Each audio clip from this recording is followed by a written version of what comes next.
નમસ્કાર વિદ્યાર્થી મિત્રો, આપણે આગળના લેક્ચરમાં ઉદાહરણ નંબર 2, 3 અને 4 ની ગણતરી કરી.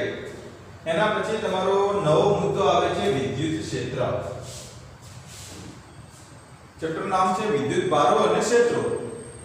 વિદ્યુત ક્ષેત્ર, ક્ષેત્ર એટલે શું? વિસ્તાર. વિદ્યુત ક્ષેત્રની સંજ્ઞા છે E. વિદ્યુત ક્ષેત્ર કેવી રાશિ છે? સદિશ. વિદ્યુત ક્ષેત્ર અથવા ઘણી જગ્યાએ ઉપયોગ કરવામાં આવે શબ્દનો કે વિદ્યુત ક્ષેત્રની તીવ્રતા. એ વિદ્યુત ક્ષેત્રની તીવ્રતા અને વિદ્યુત ક્ષેત્ર બંને એક જ શબ્દ છે. આ વિદ્યુત ક્ષેત્ર એટલે શું એ સમજવા માટે અહીંયા આપણે કોઈ એક બિંદુ પાસે બિંદુવત વિદ્યુતભાર કેપિટલ Q મતલબ Q જેટલો વિદ્યુતભાર મૂક્યો છે અને બીજા એક સ્મોલ q વિદ્યુતભારને દૂરથી આ વિદ્યુતભારની નજીક લાવીએ છીએ. ધારો કે કેપિટલ Q અને સ્મોલ q વચ્ચે r અંતર હોય ત્યારે કેપિટલ Q વિદ્યુતભાર છે એ સ્મોલ q વિદ્યુતભાર પર શું કરે છે? બળ લગાડવા લાગે છે. દૂર હતો ત્યારે તો લગાડતો, પણ થોડો નજીક આવ્યો એટલે વિદ્યુતભાર પર બળ લગાડવા લાગે છે. બંને વિદ્યુતભારો ધારો કે ધન છે કાં તો બંને ઋણ છે. ધન વિદ્યુતભાર છે બંને, તો આ ધન વિદ્યુતભાર આના ઉપર શું કરશે? અપાકર્ષણ બળ લગાડશે. આ અપાકર્ષણ આ અંતરે હોય ત્યારે અપાકર્ષણ બળ કેટલું લાગશે બહારની તરફ? તો આપણે ભણી ચૂક્યા છીએ કુલમ્બના નિયમ મુજબ કેટલું બળ લાગી શકે છે? F બરાબર કે બંને વિદ્યુતભારના મૂલ્યનો ગુણાકાર K small q capital Q ભાગ્યા બંને વચ્ચેના અંતરનો વર્ગ. આટલું બળનું મૂલ્ય હશે. બરાબર. હવે તમે આ વિદ્યુતભારને લઈ લીધો, કોઈ બીજો વિદ્યુતભાર લાવ્યા તો ફરીથી એના પર બળ લાગ્યું. તો ભાઈ આ વિદ્યુતભારને અહીંયા કઈ રીતે ખબર પડે છે કે કોઈ વિદ્યુતભાર આવી રહ્યો છે? આ વિદ્યુતભારનું પોતાનું સ્થાન બદલતો નથી, છતાં પણ એક બીજા કોઈ વિદ્યુતભાર આવે છે અથવા વિદ્યુતભાર વસ્તુ આવે છે તો એના પર આ વિદ્યુતભાર શું કરે છે? બળ લગાડે છે. એટલે મતલબ શું છે કે ભાઈ આ વિદ્યુતભારની આજુબાજુના વિસ્તારમાં એક એવો સ્પેશિયલ ગુણધર્મ ધરાવે છે જેના કારણે આ વિદ્યુતભાર છે એ કોઈ વિદ્યુતભાર પર અથવા વિદ્યુતભાર વસ્તુ પર શું કરે છે? આજુબાજુના વિસ્તારમાં બળ લગાડે છે. ફરીથી આ વિદ્યુતભાર છે કેપિટલ Q, એની આજુબાજુના વિસ્તારમાં કોઈ વિદ્યુતભાર વસ્તુ આવે અથવા વિદ્યુતભાર આવે લાવવામાં આવે તો શું કરે છે વિદ્યુતભાર? એના ઉપર વિદ્યુત બળ લગાડે છે. દૂર હોય ઘણો બધો તો કશું નથી થતું, પણ જો એના આજુબાજુના વિસ્તારમાં આવે તો કેપિટલ Q વિદ્યુતભાર એ વિદ્યુતભાર વસ્તુ પર અથવા વિદ્યુતભાર પર શું કરે છે? બળ લગાડે છે. એનો મતલબ એવો થયો કે ભાઈ આ કેપિટલ Q વિદ્યુતભાર પાસે કઈક સ્પેશિયલ કોઈ ગુણધર્મ છે જેના કારણે કોઈ વિદ્યુતભાર વસ્તુ અથવા વિદ્યુતભાર નજીકમાં આવે અથવા એના ક્ષેત્રમાં આવે અથવા એના વિસ્તારમાં આવે તો એના પર વિદ્યુત બળ લાગે છે. આ વિદ્યુત બળ કેટલું લાગશે? તો F બરાબર K small q capital Q ભાગ્યા r સ્ક્વેર. કેપિટલ Q ધારો કે સ્મોલ q વિદ્યુતભાર છે, 1 કુલમ વિદ્યુતભાર છે. હવે તમે 1 કુલમની જગ્યાએ 2 કુલમ લાવ્યો તો ફરીથી નવા બળની ગણતરી કરવી પડશે. 3 કુલમ લાવ્યો તો કેટલું બળ લાગશે? ગણતરી કરવી પડશે. બરાબર. તો ઘણા બધા બળ ધારો કે એક જ બિંદુ અહીંયા છે, આ બિંદુ પર તમે જુદા જુદા વિદ્યુતભાર લાવો છો તો કેટલું બળ લાગી શકે છે? એ બળની ગણતરી તમારે દરેક વખતે અલગ અલગ કરવી પડશે. આ ગણતરી માંથી છુટકારો મેળવવા માટે અહીંયા જે વિદ્યુતભાર લાવો છો એ વિદ્યુતભાર ઉપર લાગતા બળની ગણતરીમાંથી છુટકારો મેળવવા માટે આ કેપિટલ Q સ્મોલ q જે છે એ સ્મોલ q ના નામમાંથી નીકાળો. તો સ્મોલ q ના નામમાંથી નીકાળી દેશું મારે શું કરશું? તો આ સૂત્રમાંથી સ્મોલ q નીકાળવા માટે આખા સૂત્રને કોના વડે ભાગી દઈશું? સ્મોલ q વડે. સ્મોલ q વડે ભાગ્યો તો F ભાગ્યા q. ભાઈ અહીં q નીકળી ગયો તો શું વધ્યું? 1q ભાગ્યા r સ્ક્વેર. હવે તમે કોઈ પણ વિદ્યુતભાર લાવો તો વધી છે હવે છે KQ/r² એ તમે બહારથી જે વિદ્યુતભાર લાવો છો એના ઉપર ડિપેન્ડન્ટ નથી, એના પર આધાર રાખતી નથી. અને એ જે રાશિ મળે છે એ રાશિને શું કહેવામાં આવે છે? વિદ્યુત ક્ષેત્ર. તો વિદ્યુત ક્ષેત્ર એટલે શું? એ વિદ્યુતભારની અસર જેટલા વિસ્તારમાં પ્રવર્તી હોય, જેટલા વિસ્તારમાં થતી હોય, વિદ્યુતભારની અસર જેટલા વિસ્તારમાં પ્રવર્તી હોય તે વિસ્તારને તે વિદ્યુતભારનું શું કહેવામાં આવે છે? વિદ્યુત ક્ષેત્ર કહે છે. આ સ્મોલ q વિદ્યુતભાર જે છે એ ખૂબ દૂર હોય તો આ વિદ્યુતભારની અસર એના પર કેપિટલ Q વિદ્યુતભારની અસર થતી નથી, પણ એના વિસ્તારમાં આવે. જેમ કે મારા પાસે માર્કર છે, આ માર્કરને હું છોડી દઉં છું તો પૃથ્વીનું ગુરુત્વાકર્ષણ બળ શું કરે છે? એને પોતાની તરફ આકર્ષે છે, ખેંચે છે. કોઈ વસ્તુ બહારથી આવી ખેંચતી હોય દેખાતી નથી, અને શું છે? અસર છે, પ્રભાવ છે. એમ કેપિટલ Q નો પણ અહીંયા આજુબાજુના વિસ્તારમાં શું છે? પ્રભાવ છે. એ પ્રભાવ, એ અસરને શું કહેવામાં આવે છે? વિદ્યુત ક્ષેત્ર કહે છે. અથવા બીજું શું દર્શાવે છે સૂત્રના આધારે? તો F/Q મતલબ 1 કુલમ વિદ્યુતભાર ઉપર લાગતું બળ દર્શાવે છે. બરાબર? F/Q અને આપણું સૂત્ર શું મળશે અહીંયાથી? તો KQ/r². હવે ધારો કે કોઈ કુલમ વિદ્યુતભાર હતો, 1 કુલમ તમે કુલમ વિદ્યુતભાર લાવ્યો અને એના ઉપર ધારો કે કેટલા ન્યૂટન બળ લાગે છે? 2 ન્યૂટન ધારી લો. તો તમે 5 કુલમ લાવશો અહીંયા. કેટલા કુલમ? 5 કુલમ. તો કેટલું બળ લાગશે? તો સીધી આપણે ગણતરી કરી શકીશું કે 1 કુલમ પર 2 ન્યૂટન, તો 5 કુલમ પર કેટલું? 10 ન્યૂટન બળ લાગે છે. તો વારંવાર આ ગણતરીમાંથી આપણને શું થઈ ગયું? છુટકારો મળી ગયો. શું થઈ ગયું? છુટકારો મળી ગયો. તો મતલબ બીજું વ્યાખ્યા શું થશે? F/Q બરાબર KQ/r². અને એની વ્યાખ્યા બીજી પણ શું થશે? કે 1 કુલમ વિદ્યુતભાર ઉપર જે વિદ્યુત બળ લાગે છે એ વિદ્યુત બળને શું કહેવામાં આવે છે? વિદ્યુત ક્ષેત્ર અથવા વિદ્યુત ક્ષેત્રની તીવ્રતા કહે છે. તો F/Q ને શું કહીશું? E. તો F/Q બરાબર E. E બરાબર KQ/r². આ શું દર્શાવે છે એનું મૂલ્ય? આ સૂત્ર શું છે? આ સૂત્રમાં બધા પદ મૂલ્ય, કોઈ દિશા દર્શાવતું નથી, એટલે આપણે માના કર્યું છે. તો E બરાબર k નું કિંમત મૂકો, k નું સૂત્ર મૂકો 1/4πε0 Q/r². હવે E નો એકમ એટલે કે વિદ્યુત ક્ષેત્રનો એકમ, આ સૂત્ર ઉપરથી શું મળશે આપણને? F નો એકમ ન્યૂટન અને Q નો એકમ કુલમ. ન્યૂટન પ્રતિ કુલમ અથવા ન્યૂટન કુલમ ઇન્વર્સ. હવે આ જે વિદ્યુતભાર હતો કેપિટલ Q વિદ્યુતભારની અસર કેટલા વિસ્તારમાં પ્રવર્તે છે?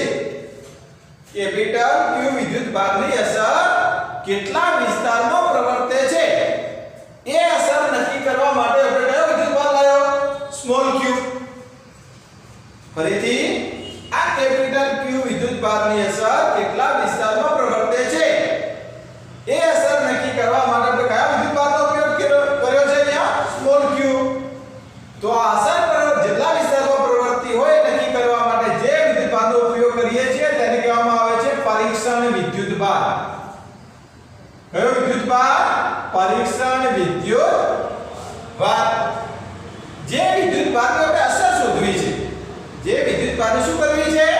અસર શોધવી છે કે કેટલા વિસ્તારમાં એની અસર થઈ રહી છે એ વિદ્યુતભારને શું કહેવામાં આવે છે? સ્ત્રોત વિદ્યુતભાર અથવા અંગ્રેજીમાં કહીશું એને સોર્સ વિદ્યુતભાર.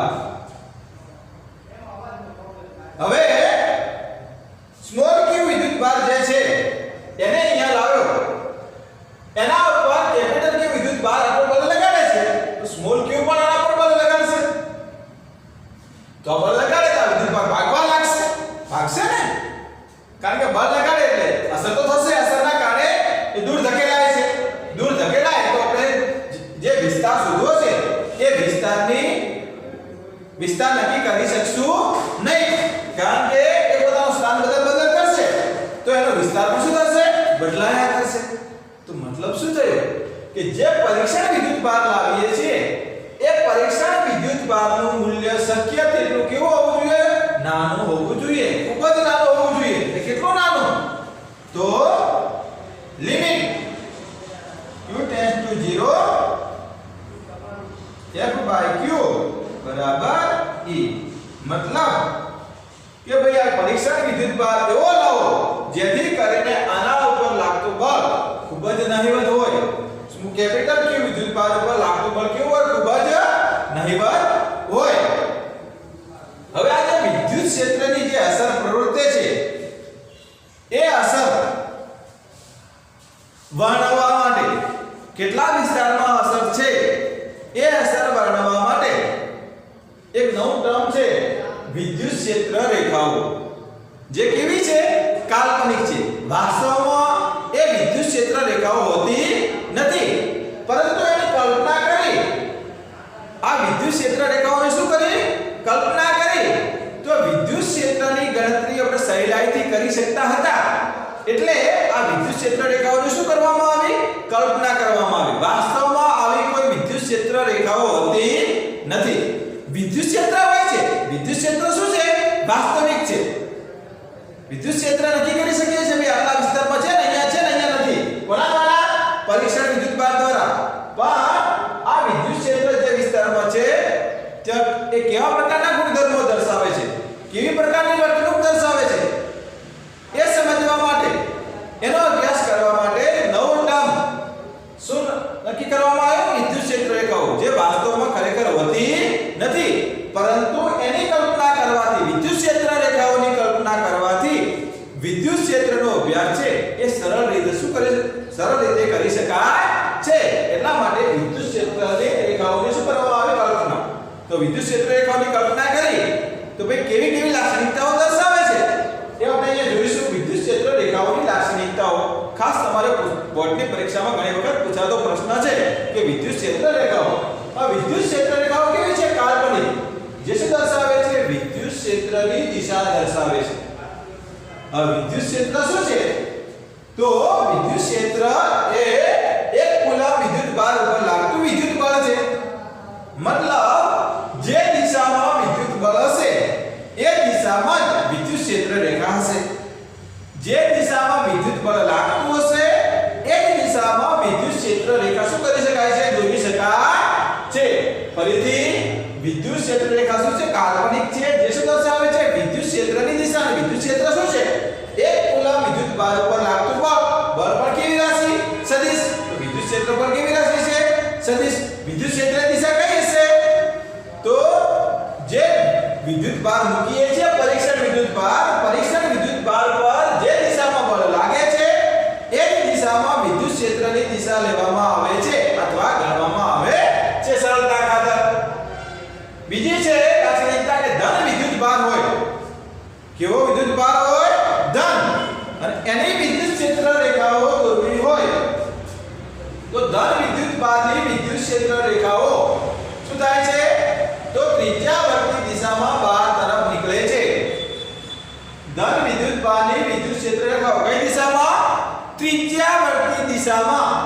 ત્રિજ્યાવર્તી મતલબ ત્રિજ્યાની દિશામાં શું થાય છે? બહાર નીકળે છે. અને બહાર જશે તો નજીકની રેખાઓ લાંબી કરવામાં આવશે, દૂર જશે રેખાઓની લંબાઈ ઘટે છે. કેમ ઘટે છે? તો દૂર જશે, અંતર વધશે એમ વિદ્યુત ક્ષેત્રની તીવ્રતામાં શું થાય છે? ઘટાડો થાય છે. એટલે નજીક હશે એ ક્ષેત્ર રેખાઓ લાંબી હશે, દૂર જશે એમ ક્ષેત્ર રેખાઓની લંબાઈમાં શું થાય છે? ઘટાડો થાય છે. કારણ કે વાસ્તવિક કાલ્પનિક છે રેખાઓ. કેવી છે? કાલ્પનિક. એટલે એની લંબાઈમાં શું કરવો પડે છે? ઘટાડો કરવો પડે છે. ત્રીજો મુદ્દો છે ઋણ વિદ્યુતભારની વિદ્યુત ક્ષેત્ર રેખાઓ ત્રિજ્યાવર્તી દિશામાં દાખલ થાય છે અંદર. ધન વિદ્યુતભારની શું થાય છે? બહાર નીકળે છે. અને ઋણ વિદ્યુતભારની વિદ્યુત ક્ષેત્ર રેખાઓ અંદર દાખલ થાય છે. ચોથો મુદ્દો છે વિદ્યુત ક્ષેત્ર રેખા પર દોરેલો સ્પર્શક. ધારો કે કોઈ વિદ્યુત ક્ષેત્ર રેખા છે, અહીંયા આ દિશામાં વિદ્યુત ક્ષેત્ર રેખા આપણને મળે છે અને P બિંદુ અહીંયા લઈએ, અહીંયા કોઈ વિદ્યુતભાર મૂકીએ છીએ Q. તો એ Q વિદ્યુતભાર પર કઈ દિશામાં બળ લાગતું હશે? વિદ્યુતભાર કઈ દિશામાં લાગતું હશે? તો P બિંદુ પાસે જે વિદ્યુત ક્ષેત્ર રેખા દોરી છે એના ઉપર તીર લગાવવું જરૂરી છે. કારણ તીર શું દર્શાવે છે? એની દિશા દર્શાવે છે. વિદ્યુત ક્ષેત્ર કેવી રાશિ છે? સદિશ. સદિશમાં દિશા દર્શાવવી જરૂરી છે. તીર દર્શાવ્યો તો તીરની દિશામાં શું દોરવાનો? સ્પર્શક દોરવાનો કોઈ પણ બિંદુ પાસે. સ્પર્શક એ શું દર્શાવે છે? એના વિદ્યુત બળની દિશા દર્શાવે છે. છે. તો કોઈ પણ વિદ્યુત ક્ષેત્રમાં આપણે વિદ્યુત ભાર મૂકીશું તેના પર બળ લાગશે અને એ બળ કઈ દિશામાં હશે? જે તે વિદ્યુત ક્ષેત્ર રેખા પર દોરેલા સ્પર્શકની દિશામાં હોય છે. તો મતલબ સ્પર્શક શું દર્શાવે છે?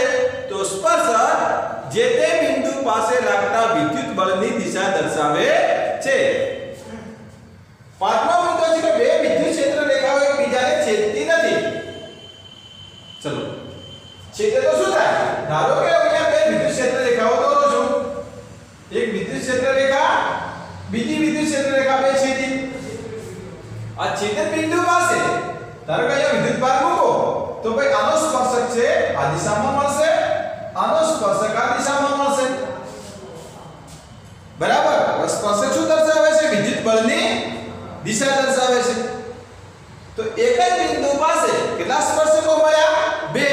તો મતલબ શું થયો? એક બિંદુ પાસે પરિણામી બે બળ મળ્યા.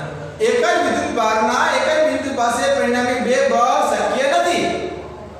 મતલબ શું કહેવા માંગે છે ફરીથી કે બે વિદ્યુત ક્ષેત્ર રેખા છેદે તો છેદન બિંદુ પાસે કેટલા સ્પર્શક દોરી શકાય? બે. બે સ્પર્શકો શેનું સૂચન કરે છે? કે બે દિશામાં બળ લાગતું હોવાનું સૂચન કરે છે, જે શક્ય નથી. એટલે બે વિદ્યુત ક્ષેત્ર રેખાઓ એકબીજાને છેદતી નથી. જો છેદે તો શું થાય? કે છેદન બિંદુ પાસે શું કરી શકાય? બે સ્પર્શક દોરી શકાય. બે સ્પર્શક શાનું સૂચન કરે? બે સ્પર્શક એક જ બિંદુ પાસે જે વિદ્યુત ભાર મૂક્યો છે વિદ્યુત ભાર પર પરિણામી બે દિશામાં બળ લાગે છે એવું સૂચન કરે છે. અને એક બિંદુ પાસે પરિણામી બે બળ લાગે એવું શક્ય નથી. એટલા માટે બે વિદ્યુત ક્ષેત્ર રેખાઓ એકબીજાને છેદતી નથી. હવે તો વિદ્યુત ક્ષેત્ર રેખાઓ ગીચ હોય. ધારો કે તમે આ નજીકનો વિસ્તાર લો. અહીંયા આ વિદ્યુત ભાર નજીકનો વિસ્તાર, તો અહીંયા ઘણી બધી વિદ્યુત ક્ષેત્ર રેખાઓ નીકળતી હશે. બરાબર. હવે ધારો કે આનો નાનો વિસ્તાર લો અહીંયા આટલો, તો ભાઈ આ વિદ્યુત ક્ષેત્ર રેખાઓ કેટલી મળી? 1 2 3. ધારો કે આનો આટલો વિસ્તાર અહીંયા લેશું તો આપણને કેટલી વિદ્યુત ક્ષેત્ર રેખાઓ દેખાય છે? એક જ. તો અહીંયા વિદ્યુત ક્ષેત્ર રેખા વધુ છે, અહીંયા કેવી છે? એટલા વિસ્તારમાં અહીંયા ઓછી છે. તો અહીંયા વિદ્યુત ક્ષેત્ર રેખાઓ ગીચ છે. ગીચ મતલબ શું? પાસ પાસે છે. પાસ પાસે વિદ્યુત ક્ષેત્ર રેખાઓ હોય તો શું દર્શાવે છે? પ્રબળ વિદ્યુત ક્ષેત્રનું સૂચન કરે છે. પ્રબળ મતલબ વધુ વિદ્યુત ક્ષેત્ર દર્શાવે છે. અને જો વિદ્યુત ક્ષેત્ર રેખાઓ છૂટી હોય, દૂર જશો તો આ વિદ્યુત ક્ષેત્ર રેખાઓ જે ગીચ છે એ દૂર જતા છૂટી થાય છે. કારણ કે અહીંયા વિસ્તાર જે છે અહીંયાથી નીકળે છે એટલે અહીંયા ગીચ છે. અને દૂર જશો એટલે વિસ્તાર મોટો થશે, વિસ્તાર વધશે. એટલા માટે વિદ્યુત ક્ષેત્ર રેખાઓ શું થાય છે? છૂટી પડે છે. છૂટી વિદ્યુત ક્ષેત્ર રેખાઓ શું દર્શાવે છે? નબળું વિદ્યુત ક્ષેત્ર. ફરીથી ગીચ વિદ્યુત ક્ષેત્ર રેખાઓ પાસે વિદ્યુત ક્ષેત્ર રેખાઓ હોય, નજીક હોય તો શેનું સૂચન કરે છે? પ્રબળ વિદ્યુત ક્ષેત્રનું સૂચન કરે છે. આ વિદ્યુત ક્ષેત્ર રેખાઓ પૃષ્ઠ અથવા સપાટીને હંમેશા લંબ હોય છે. કોઈ પણ ધારો કે આ ધન વિદ્યુત ભાર હતો, એની સપાટીમાંથી વિદ્યુત ક્ષેત્ર રેખા દાખલ થતી હોય અથવા બહાર નીકળતી હોય તો એ સપાટીની કેવી હોય છે? હંમેશા લંબ હોય છે. ફરીથી કોઈ પણ સપાટી હોય, કોઈ પણ પૃષ્ઠ હોય, એ પૃષ્ઠમાંથી વિદ્યુત ક્ષેત્ર રેખા બહાર નીકળતી હોય કે દાખલ થતી હોય તો એ વિદ્યુત ક્ષેત્ર રેખાઓ શું હોય છે? સપાટીને હંમેશા લંબ હોય છે. ધારો કે ઉદાહરણ લઈએ કે બે વિદ્યુત ભાર લઈએ, ધન અને ઋણ. તો ધનમાંથી શું થાય છે? વિદ્યુત ક્ષેત્ર રેખાઓ બહાર નીકળે. બહાર નીકળતી હોય સપાટીમાંથી તો સપાટીને કેવી હશે? લંબ હશે. અને ઋણમાં શું થાય? દાખલ થાય. તો દાખલ થતી પણ કેવી હશે?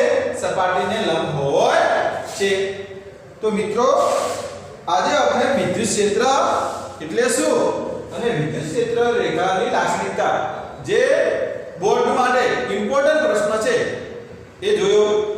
આના પછી હવે અહીંયા આના પછીનો જે મુદ્દો જોવાનો છે એની પહેલા આ જે વિદ્યુત ક્ષેત્ર જોયો આપણે એમાં જે સૂત્ર આવ્યું aq/r², બરાબર? હવે f ભાગ્યા q, aq/r² 1/4πε0q ભાગ્યા r².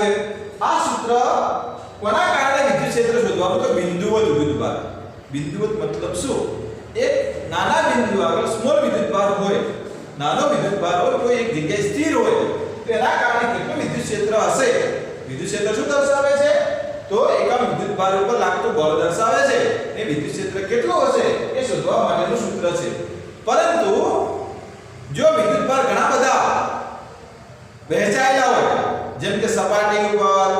સળિયા ઉપર, ગોળા ઉપર, તો એમના કારણે વિદ્યુત ક્ષેત્રની અસર જુદી જુદી હોય છે. આ બિંદુ વિદ્યુતભારના કારણે અસર કેટલી હશે એના માટેનું આ સૂત્ર દર્શાવે છે. અને આના પછીનો મુદ્દો વિવિધ વિદ્યુતભારોના વિતરણ વિશે જોઈશું.